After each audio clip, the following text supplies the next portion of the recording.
আজি Donald Trump আৰু ইজৰাইলৰ নেতান্যাহুৰ বুঢ়া আঙুলিৰ বা তৰ্জনী আঙুলিৰ ধাৰত যে আজি নৰেন্দ্ৰ মোদীয়ে ভয় খায় নাচ নাচিবলৈ লৈছে সেয়াও আমি দেখিছোঁ কেন্দ্ৰীয় চৰকাৰখনত ভাৰতৰ যোনখন কেন্দ্ৰীয় চৰকাৰ সেই কেন্দ্ৰীয় চৰকাৰখনৰ অৱস্থা কিন্তু ভাল নহয় আৰু এওঁলোকে বৰ্তমান সময়ত বিভিন্ন ধৰণৰ সাংঘাতিক কৰ্মকাণ্ড মানে কৰিবলৈ গৈ আছে যেনেদৰে নীতিশ কুমাৰক এওঁলোকে মুখ্যমন্ত্ৰীৰ পৰা আঁতৰাই আমি আগতেও কৈছোঁ নীতিশ কুমাৰৰ মানসিক অৱস্থাটো ভাল নহয় এওঁলোকে কি কথা চিন্তা বতৰা কৰিছে আমি নাজানো কিন্তু বিহাৰৰ জনতাই জেডিইউক ভোট দিছিল কিন্তু বৰ্তমানে এওঁলোকে জেডিইউ ধ্বংস কৰাত লাগি আছে যেনেকৈ অসমত অসম গণ পৰিষদ ধ্বংস কৰাত লাগি আছে গতিকে এওঁলোকে এটা সাংঘাতিক ৰাজনীতি কৰিবলৈ গৈ আছে কিন্তু মোৰ দৃঢ় বিশ্বাস যে দেশৰ যিসকল জনা বুজা লোক আছে যিসকল উঠি অহা যুৱ প্ৰজন্ম আছে জেন জি এওঁলোকে পলিটিক্সটো ভালকৈ শিকিছে মই ভাবোঁ জানিব কাৰণ এতিয়া ইণ্টাৰনেটৰ যুগ আজিকালি গুগলত খুচৰিলেই সকলোবিলাক পায় গতিকে ভাৰতীয় ৰাষ্ট্ৰীয় ৰাজনীতিটো এটা সাংঘাতিক পৰিৱৰ্তন আহিব আৰু সেই পৰিৱৰ্তনটোলৈ আমি বাট চাই আছোঁ এই যে পুঁজিপতিসকলে যি যে অত্যাচাৰ কৰিছে কাৰণ সেই পুঁজিপতিসকলৰ দিনৰ সমাপ্ত হ'ব লাগিব আমি জনসাধাৰণ যদি ৰাজনৈতিকভাৱে সচেতন হওঁ তেতিয়া আমাৰ অধিকাৰটো আমি জানিম আৰু জানি পেলানি আমাৰ সংবিধানখনে আমাক যিবোৰ ক্ষমতা যিবোৰ অধিকাৰ আমাক প্ৰদান কৰি গৈছে তাৰ সপক্ষে আমি আন্দোলন গঢ়ি তুলিম আমি নিজৰ প্ৰাপ্য নিজৰ অধিকাৰ আমি কাঢ়ি আনিবলৈ সক্ষম হ'ম আৰু এই কথাখিনিয়ে মই লক্ষ্য ৰাখি ৰাজনীতি কৰি গৈ আছোঁ কিন্তু এতিয়া মই দেখিছোঁ আজি মোৰ দুখ লাগিছে যে ৰাতুল কলিতা এজন ভাল প্ৰবক্তা আছিল মই নাজানো কি কথা কি বতৰা বহুতৰ ইগত লাগিবও পাৰে যিয়ে নহওক কিন্তু ভিতৰুৱাকৈ তেওঁলোকৰ যে কিবা এটা প্লানিং হয়তো আছিল চাগৈ অলপ দিনৰ আগৰ পৰা যাৰ বাবে এনেকুৱা এটা ধৰণৰ পদক্ষেপ গ্ৰহণ কৰিছে ৰাতুল কলিতাই যদি বেলেগ দলত গ'লহেঁতেন বা ক'ৰবাত গ'লহেঁতেন তাতো আমাৰ ক'বলগীয়া কথা নাই কিন্তু যি বিজেপি দলক ইমান ক্ষুৰধাৰ সমালোচনা কৰে বিশেষকৈ জয়ন্ত মল্ল বৰুৱা ডাঙৰীয়াক আৰু তাৰপিছত সেইজন জয়ন্ত মল্ল বৰুৱাৰ নেতৃত্বতে বিজেপিত জইন কৰি দিয়ে তেতিয়া আমি আচলতে বহুত ব্যৰ্থিত হওঁ মানে মোৰ নিজৰ লাজ লাগিছে আচলতে মানে মই কি ক'ম মই বুজাব পৰা নাই মানুহৰ খং ক্ষোভ অভিমান সকলো থাকে ই থাকিবই কাৰণ আমি মানুহ আমি এইবিলাকৰ পৰা আমাৰ কাম ক্ৰোধ লোভ মোহ এইবোৰ আমাৰ প্ৰত্যেকৰে থাকে কিন্তু মানে এইটো হ'ব নালাগে যে যাক মই সকলোতকৈ বেছি সমালোচনা কৰিম যাক সকলোতকৈ বেছি মই আক্ৰমণ কৰিম তাৰ নেতৃত্বতে মই আকৌ মই ডিঙিত মালাধাৰী পিন্ধি ল'ম সেই কথাটোৱে আচলতে মানে আমাৰ যি গ্ৰহণযোগ্যতা আমাৰ যি বিশ্বাসযোগ্যতা তাৰ ওপৰতো দাগ লগাইছে মই ৰাইজৰ মাটি বাৰী টকা সম্পত্তি মাৰি ৫,০০০ বিঘা ১২,০০০ বিঘা বা ৭,০০০ বিঘা এনেকুৱা মাটি মই মোৰ সন্তানলৈ থৈ নাযাওঁ ৰাইজৰ সম্পদ কাঢ়ি মই যিবোৰ আমাৰ ৰাজহুৱা সম্পদ যেনেকৈ একোখন নদী ধৰি লৈছোঁ ভৰলী জীয়া ভৰলী নদীখন পাব্লিকৰ সম্পদ হয় সেই নদীখনৰ পৰা গভৰ্ণমেণ্টে বহুত ৰয়েলটি পাব পাৰে যেনেকৈ শিল বালি এইবিলাকৰ যোনবোৰ বিক্ৰী কৰিলে এইবোৰ ৰয়েলটি পায় জলসম্পদ আমি জানোৱেই ভালকৈ বনজ সম্পদ আমাৰ যিখন নামেৰি আছে তাৰ পৰা আচলতে চৰকাৰৰ বহুত লাভ হয় কিন্তু এনেকুৱা ধৰণৰ যিবোৰ ৰাজহুৱা সম্পদ থাকে সেই সম্পদবোৰ লুটপাট কৰি মই মোৰ সন্তানৰ কাৰণে কেতিয়াও কাঢ়ি নথওঁ যেনেকৈ হিমন্ত বিশ্ব শৰ্মাই গোটেই ৰাজহুৱা সম্পদবোৰ চিৰিয়াখানাকে ইত্যাদি কৰি প্ৰায়বোৰ আজিৰ তাৰিখত ব্ৰহ্মপুত্ৰৰ পাৰত সতী সাধিনী উদ্যান তেওঁ বনাইছে ঠিকেই কথা আজি তেওঁ ব্ৰিজবোৰ বনাইছে ঠিকেই কথা কিন্তু কালিলৈ পৰহিলৈ নিৰ্বাচন হৈ যোৱাৰ পিছত চাব এইবোৰ চব পুঁজিপতিসকলৰ হাতত অৰ্পণ কৰিছে সেয়া আপোনালোকে দেখিবলৈ গৈ থাকিব ব্ৰিজখনত আপোনালোকে গম পায় টুল গেট আৰু এখন বহাব সেই টুল গেটৰ অংশ কালৈ যাব সেয়া আপোনালোকে ভালকৈ জানে চিলিণ্ডাৰৰ দাম ৬০ টকা বঢ়াই দিলে নিৰ্বাচনৰ পিছত আৰু যে কিমান নবহাব তাৰ কিমান আছে আপোনাক মোক তেখেতে যি কৈ আছে যে আমাৰ সহজ সৰল মহিলাসকলক 10 মাৰ্চত ৯,০০০ টকা ল'ব ৯,০০০ টকা হিমন্ত বিশ্ব শৰ্মাই কি বাপেকৰ ঘৰৰ পৰা দিব বাপেকৰ ঘৰৰ পৰাতো নিদিয়ে ন সেই টকাখিনি ক'ৰ পৰা দিব এই যে এই প্ৰত্যেক মাহত যে 4-5 বাৰকৈ ঋণ লৈছে সেই তাৰ পৰাইতো দিব, বেলেগতো একো নাই। এই ঋণখিনি মাৰিবলৈ যাওঁতে এইটো চিৰিয়াখানাখন আম্বানী পুতেকক দি দিব লগা হৈছে, আপোনাৰ দীঘলী পুখুৰীটো দি দিবলগীয়া হৈছে, ব্ৰহ্মপুত্ৰৰ পাৰে পাৰে গঢ়ি তোলা সেই উদ্যানখনো লাহেকৈ দি দিব, চব দি দিব, অসমৰ চব দি দিব। যেনেকৈ গোপীনাথ বৰদলৈ বিমান বন্দৰটো দিলে চব দি দিব। কিন্তু মানুহবোৰে এতিয়া ক'ব নোৱাৰা হৈ আছে, মামা মামা মামা হিমন্ত বিশ্ব শৰ্মা। হিমন্ত বিশ্ব শৰ্মাই যে জেচিবিৰ মানুহক উঠাই উঠাই তেওঁৰ গালে যে ফুল ছটিয়াইছে, কিমান টকা খৰচ কৰিছে, সেই টকাখিনিয়েতো নিবনুৱা যুৱক যুৱতীসকলক দিব পাৰিলেহেঁতেন। আখতাৰ হুছেইন ৰাজাই কৈছে বাইদেউ চব স্বাৰ্থপৰ। হয় ভাই, ময়ো বিশ্বাস কৰিছোঁ, 80-90% মানুহে স্বাৰ্থপৰ। আখতাৰ হুছেইনে কৈছে ৰাতুল কলিতা দাদা ই দল ত্যাগ কৰালৈকে ঠিক আছিল, কিন্তু বিজেপিত যোগদান কৰাটো মই নিজেই হতভম্ব হৈছোঁ, মই নিজে আচৰিত হৈছোঁ। আৰু এতিয়া ৰাজনীতি সম্পূৰ্ণ বেলেগ। এতিয়া ৰাজনীতিত মই ভাবোঁ গণতান্ত্ৰিক ব্যৱস্থাটো নাই, সম্পূৰ্ণৰূপে এওঁলোকে স্বৈৰাচাৰী ব্যৱস্থাৰে গোটেই মানে চলাই ৰাখিছে, সকলোকে ব্লেকমেইলিং কৰিছে। আমি যাৰে যাৰে ঘৰত যাওঁ তাৰে ঘৰত তেওঁলোকে গৈ ব্লেকমেইলিং কৰে মানুহবিলাকক। অৰুণোদয় কাটি দিব, কিবা কিবি কৰিব, এওঁলোকে টেবুল বহুৱাবলৈ মানুহ নিদিয়ে, এওঁলোকৰ এনেকুৱা ধৰণৰ ব্লেকমেইল চলিছে।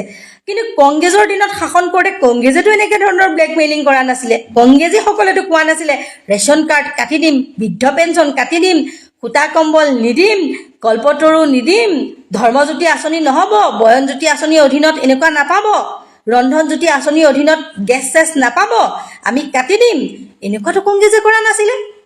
কিন্তু বিজেপিয়ে এনেকুৱা কৰিছে যেন তেওঁলোকৰ বাপেকৰ ঘৰৰ পৰাহে এইবিলাক দিছে।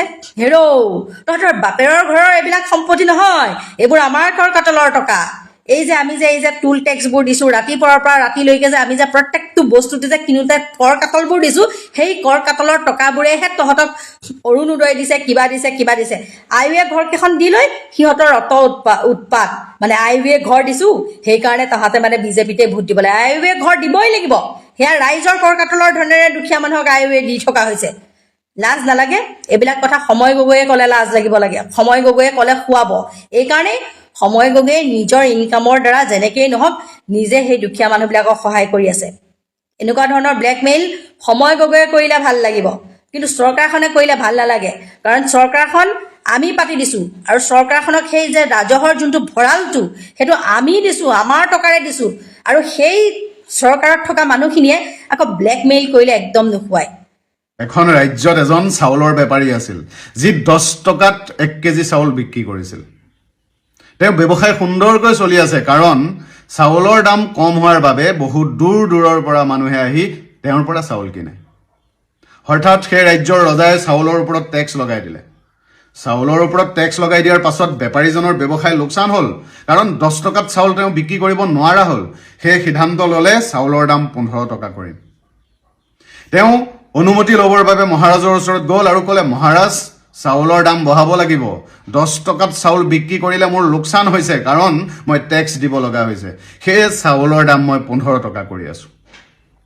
মহাৰাজে অলপ সময় চিন্তা কৰিলে, চিন্তা কৰাৰ পাছত ক'লে, 15 টকা কিয়, চাউলৰ দাম 20 টকা কৰা, 20 টকা। বেপাৰীজন আনন্দিত হ'ল। বেপাৰীজনে ভাবিলে, মহাৰাজে মোৰ কথা ইমান ভাবিছে, আজিৰ পৰা মোৰ ব্যৱসায়ত বহুত লাভ হ'ব, আৰু সেয়ে তেওঁ পিছদিনাৰ পৰা চাউলৰ দাম 20 টকা কৰি পেলালে। চাউলৰ দাম 20 টকা হোৱাৰ পাছত সমগ্ৰ ৰাজ্যখনত হাহাকাৰ লাগিল। প্ৰজাগণে অসন্তুষ্টি প্ৰকাশ কৰিলে, বিভিন্নজন ৰাজপথত ওলাই আহিল, আন্দোলন কৰিলে, আৰু দোকানৰ সন্মুখত বহি ক'লে, আমাৰ দাবী মানিবই লাগিব, চাউলৰ দাম কমাবই লাগিব।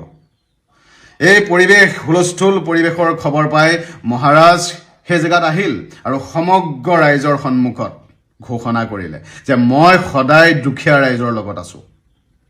চাউলৰ দাম এনেকৈ বঢ়াটো কেতিয়াও গ্ৰহণযোগ্য নহয়। বেপাৰীজনক আদেশ দিলে যে চাউলৰ দাম আজি ৰাতিৰ ভিতৰতে 5 টকা কমাব লাগিব। বেপাৰীজনেও ৰাইজৰ সন্মুখত কথা দিলে, চাউলৰ দাম 5 টকা কমাই দিয়া হ'ব।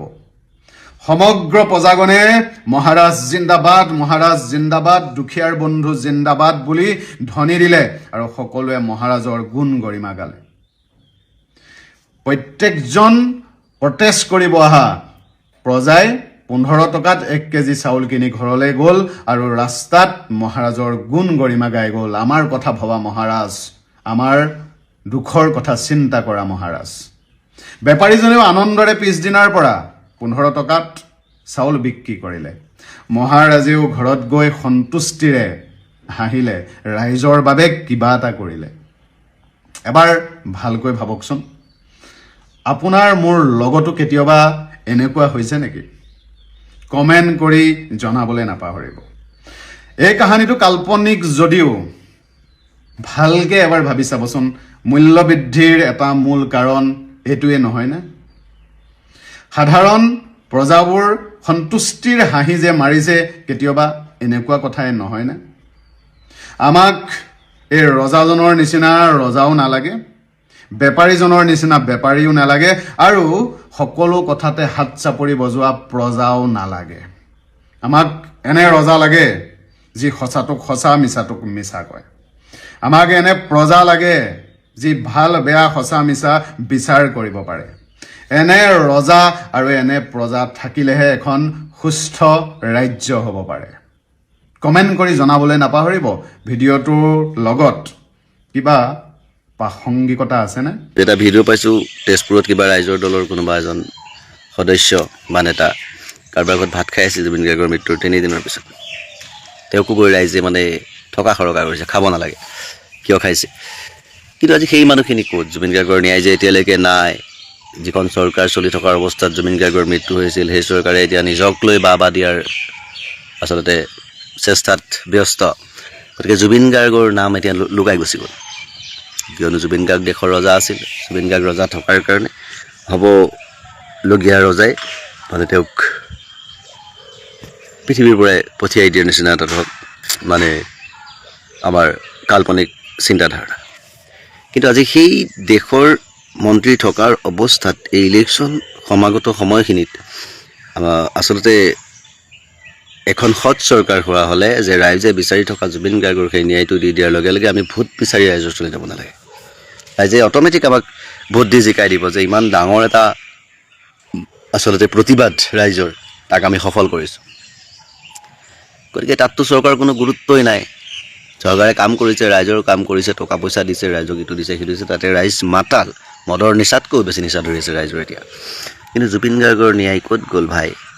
নে এইবিলাক অসমীয়া ৰাইজৰো নাটক আছিল বিশ্ববাসীক দেখুৱাবৰ কাৰণে যে আমি এজন শিল্পীক কিমান ভাল পাওঁ? চব কথাবোৰ তেনেকুৱা যেনহে লাগে এতিয়া। ভালকৈ নিজৰ মূৰটোত এইবিলাক যে কাঠমিস্ত্ৰীৰ ওচৰত এনেকুৱা মাথাটো গোটা উঠা আৰু এক চাইডে এনেকৈ হাঁকুটা লগা যে এনেকুৱা টাইপৰ হাতুৰি এটা থাকে, দেখিছে নহয়? সেইটো দি 2-3টা টাঙন মাৰি চাওক, বিবেকত প্ৰশ্ন কৰি সোধক যে জুবিন গাৰ্গৰ ন্যায় আমি পালোঁ নে নাই? এটা সময়ত দেখোন টেটু ফালি পকৰে ঘাম বোৱাই পঠাইছিলোঁ জুবিন গাৰ্গৰ ন্যায় বিচাৰি, আগন্তুক ঠাণ্ডা আহি থকাৰ অৱস্থাটো। কিন্তু এতিয়া ন্যায় নোপোৱাকৈ দেখোন আমি চৰকাৰৰ পুকৰত লেলেটি চেলেকি ঘূৰি ফুৰিছোঁ। লাজ লগা নাই? এইটো মোৰ অসমীয়া জাতি হা? আৰু মোৰ ভাৰতবৰ্ষই ছাপোৰ্ট কৰে কাক? ইজৰাইল। ইজৰাইল কোন হয়? ইজৰাইল কাৰ দেশ হয়? ইহুদী, যাৰ কোনো ধৰ্ম নাই। ইজৰাইল হিন্দু নহয়। সেইটো মূৰ্খামি হ'ব যে ইজৰাইলক হিন্দু বুলি কয়। হিন্দুৱে গৰু খায় নেকি? ইজৰাইলে খায়। ইহুদী হয়। আৰু 1400 বছৰৰ আগৰেই এইটো মানৱ জাতিৰ এটা শত্ৰু হয় ইহুদী। ইহঁতৰ মাজত মানৱতা বোলা বস্তুটোৱেই নাই। আৰু সেইখিনি মানুহৰ লগতেই আমাৰ একাংশ ভাৰতীয় হিন্দুৰ সম্পৰ্ক। হয়, ইহুদী হিন্দু বুলি কোনখন শাস্ত্ৰত আছে? ইহুদী হিন্দু নেকি? ইহুদীটো কেতিয়াও হিন্দু হ'ব নোৱাৰে। হিন্দু সনাতনী হিন্দু বুলি কোৱা হয়। হিন্দুৱেই হয়, মুছলমানেই হয়, আৰু ইহুদীয়ে হয়। তো ইহুদীৰ লগত সম্পৰ্ক কৰি নিজৰ ইহুদী এনেকুৱা এটা জাতি হয়, মই কৈ যাওঁ, ইহুদী যাৰ মাজত কোনো মানৱতা নাই, যিকোনো মানুহৰ পৰিচয় দিব নোৱাৰে, যিকোনো ভগৱান নামানে, তেওঁকে ইহুদী বুলি কোৱা হয়। ইহুদীৰ লগত ভাৰতৰ সম্পৰ্ক কেনেকৈ থাকিব? ভাৰততো মানুহ আছে, ভাৰতততো মানৱতা আছে। ভাৰতত বৰ্তমান চৰকাৰখনৰহে মানৱতা নাই। চৰকাৰখনহে অকল হিন্দুৰ ওপৰত মানৱতা, কিন্তু বাকী ভাৰতীয় নাগৰিকৰটোৰ মাজততো মানৱতা আছে। ভাৰতততো ধৰ্ম আছে, প্ৰত্যেক ভাগৰ ধৰ্ম আছে। গতিকে ইহুদী কেনেকৈ ভাৰতৰ লগত? গতিকে ইহুদীৰ লগত সম্পৰ্ক কৰাৰ কাৰণে যে জুবিন গাৰ্গৰ নিচিনা এজন মানুহ হত্যা কৰিব পৰা হৈছে, তাতকৈ বিশেষ একো নকওঁ মই। যেতিয়াৰ পৰা ভাৰতৰ লগত ইহুদীৰ মানে ইজৰাইলৰ সম্পৰ্ক হৈছে, তেতিয়াৰ পৰাই আচলতে এই চৰকাৰ মানে ইহুদীৰ নিচিনা মানুহৰ ওপৰত অত্যাচাৰ চলাব পৰা মানে সাহসকণ বুকুত আহিছে, আৰু মানৱতা নাইকিয়া হৈ গৈছে। সেইকাৰণে আজি এই দেশৰ এই অৱস্থা। জুবিন গাৰ্গৰ নিচিনা মানুহকো হত্যা কৰি দিব পাৰিছে একাংশই, আৰু তাৰ কোনো বাছ বিচাৰ ন্যায় নাই। আমেৰিকাৰ যিজন ৰাষ্ট্ৰপতি মানুহ খায়, আৰু তেওঁলোকক আমি ছাপৰ্ট কৰিছোঁ। মানুহৰ লগত থাকোঁ না, মানুহ হওঁ, তেতিয়া আমি নিজকে মানুহৰ পৰিচয় দিব পাৰিম। যদি আমি মানুহৰ নিচিনা চেহেৰা লৈ পেলাই যিবিলাক দানৱ, সেইবোৰৰ লগত সহযোগিতা কৰি থাকোঁ, হয়তো আমিও এদিন সেই দানৱৰ ৰূপে ল'ম। তো ধন্যবাদ। আমি কোনো ইজৰাইল নহয়, আমি কোনো আমেৰিকান নহয়, আমি হ'লোঁ ইণ্ডিয়ান। আমাৰ ইণ্ডিয়াত যাতে সুস্থ বিবেক আৰু সুস্থ এখন দেশ, আৰু মানুহে যি আচলতে যেনেদৰে বিচাৰে মানৱতাৰ যিখিনি অধিকাৰ, সেইখিনি আমি বিচাৰোঁ। বাছ বাকী আমাক ইজৰাইল মিছৰাইলৰ কোনো প্ৰয়োজন নাই ইয়াত। বাছ আমি জাষ্টিছ ফৰ জুবিন গাৰ্গ বিচাৰোঁ। যিটো পাৰ্টিয়ে মূল্যবৃদ্ধি হ্ৰাস কৰিম বুলি শাসনলৈ আহি আকাশলংঘী মূল্যবৃদ্ধি কৰিলে, তাৰ কাৰণে এতিয়া ৰাইজে কি তেওঁলোকক আশীৰ্বাদ দিব নেকি? কোনো কাৰণতে বৰ্তমান সময়ত অসমৰ ৰাইজে অন্তৰৰ পৰা হিমন্ত বিশ্ব শৰ্মাক আশীৰ্বাদ দিব নোৱাৰে। পাৰিব নেকি? আপোনালোকে বিবেচনা কৰি চাওক। যিজন মুখ্যমন্ত্ৰীয়ে চৰকাৰী স্কুল বন্ধ কৰি মদৰ দোকান খোলে, সেই মুখ্যমন্ত্ৰীজনক কোনোবাই আশীৰ্বাদ দিব নেকি? সেই কথাটো আপোনালোকে বিবেচনা কৰক।